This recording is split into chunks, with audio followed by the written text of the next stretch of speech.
Ular piton 8 meter hebohkan warga Cotgirek, Aceh Utara. Seekor ular jenis piton dengan panjang sekitar 7 hingga 8 meter ditemukan warga di bekas pabrik gula Cotgirek, Kecamatan Cotgirek, Kabupaten Aceh Utara, Jumat, tanggal 10 Desember tahun 2021. Viral dan beredar di berbagai media sosial sebuah video yang mempertontonkan seekor ular piton besar ditarik warga bersama-sama agar bisa dikeluarkan dari tempat persembunyiannya. Terlihat ular tersebut marah ketika seorang warga melempar dengan batu setelah warga berusaha menarik ekornya. Melihat hal tersebut, warga berlari menghindar dari gigitan ular tersebut. Ya Allah besarnya, ular sawah, ular piton, begitu ucapan seorang warga yang merekam peristiwa tersebut. Ular sanca atau ular piton luar biasa besar.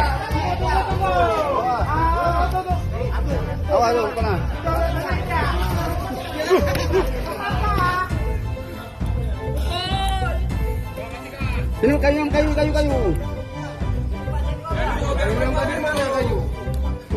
Keluar dulu dia kemari, biar keluar dulu dia. Biar keluar dulu. Jangan lempar, biar keluar dulu dia. Oh, mau sangkut ya? Masuk lagi. Ayo ambil dia.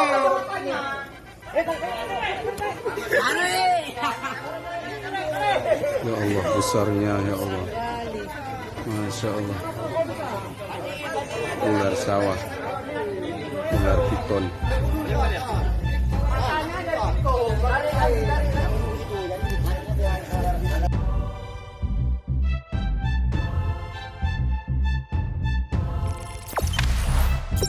Jangan lupa subscribe, share, komen, dan like ya.